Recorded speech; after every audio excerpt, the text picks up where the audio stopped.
సేవకుడిగా నేను మీకు ఎవరిని వివరించాలి? చెప్పండి, నేను ఎవరిని వివరించాలి? మీరు అనుకుంటారు పేతురు అన్నయ్య ఎక్కడికి ఎప్పుడైనా సరే ప్రతిరోజు యేసుప్రభు గురించి ఏంటబ్బా మాకు బోర్ కొట్టేస్తుంది అని అనుకున్న వాళ్ళు కూడా ఉంటారు. పిల్లలు ఆలోచించండి, మీకు మాట చెప్పంటారా? ఏపీసీ పత్రిక చూడండి, ఏపీసీ పత్రిక 5వ అధ్యాయం 23వ వచనం.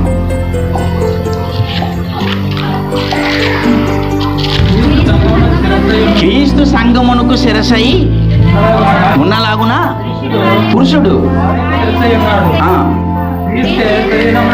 క్రీస్తు శరీరమునకు రక్షకుడై ఉన్నాడు. చెప్పండి, క్రీస్తు శరీరమునకు ఏమై ఉన్నాడు? ఇప్పుడు శరీరం మనకి ఎవరంటే సంఘం. శరీరం ఎవరంటే విశ్వసించి రక్షణలోనికి వచ్చిన మీరే ఆయనకి శరీరం. మీకు శిరస్సు ఎవరు? క్రీస్తు. మీకు రక్షకుడు ఎవరు? క్రీస్తు. మీ శరీరాలకి రక్షకుడు, మీ శరీరాలకి ప్రొటెక్షను. మీరు ఎప్పుడైనా అది ఆ పదాన్ని ఆలోచించండి ప్రియులారా. ఇది ఎంటర్టైన్మెంట్కి వినడానికి రాకండి, ఎంటర్టైన్మెంట్ కాదు ఇది. ఇక్కడ ఎంటర్టైన్మెంట్ కాదు ప్రియులారా. మీరు ఎందుకు సంఘంలోకి కూడి వచ్చారంటే మీకు శిరసై ఉన్న క్రీస్తుని తెలుసుకోవడానికి వచ్చారు. మీకు రక్షకుడైనటువంటి క్రీస్తుని తెలుసుకోవడానికి వచ్చారు. ఇప్పుడు చూడండి, ఆయన మనకి రక్షకుడండి. ఏమండి, మనకి శిరసై ఉన్నాడు, మనకి రక్షకుడై ఉన్నాడు. చూడండి ఎంత స్పష్టంగా ఉందో. అంటే మనం ఎవరి గురించి వివరించాలి అన్న దాని గురించి చెప్తున్నాం. ఓకే, కింద 3:30 వచనం చూడండి. కింద 30 వచనము,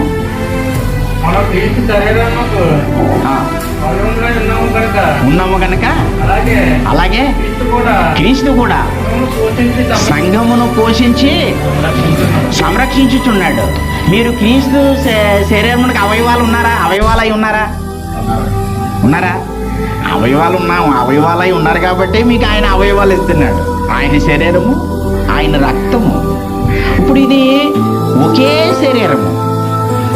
చెప్పండి, ఒకే శరీరాన్ని మీరు మీ శరీరంలోనికి పంపిస్తున్నారు ప్రియులారా. ఆయన మీరు తీసుకుంటున్నారు. మీరు అంటే ఆయనకి అవయవాలై ఉన్నారు.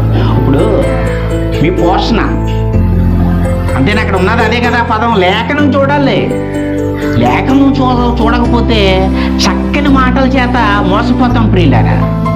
చక్కని మాటలు ఇవి బయట నుంచి వచ్చేస్తాయి, మీకు తెలియకుండానే మోసపోతాం అన్నమాట. మన శరీరమే మనతో మాట్లాడేస్తుంది, ప్రేరేపించేస్తుంది.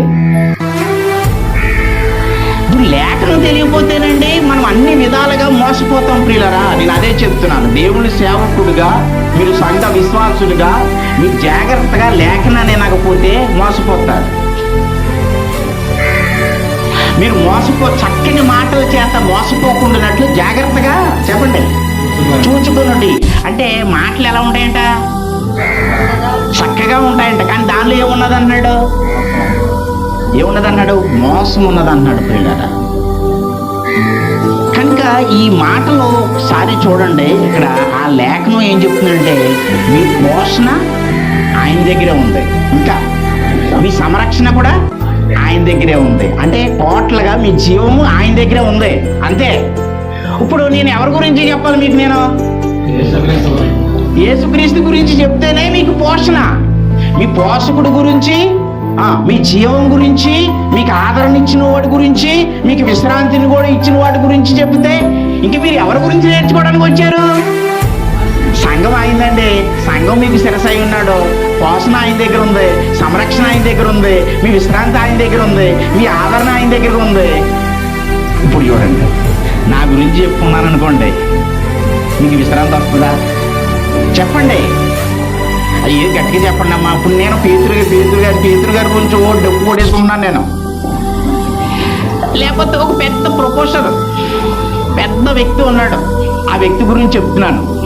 అంటే ఆ వ్యక్తి గురించి ఎలా చెప్తున్నానంటే నేను ఏనండి, జాగ్రత్తగా వినండి.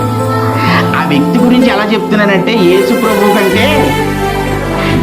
ప్రభు కంటే గొప్పగా చెప్తున్నాను అనమాట. హైలైట్ చేసేస్తున్నాను అనమాట ఆ వ్యక్తిని.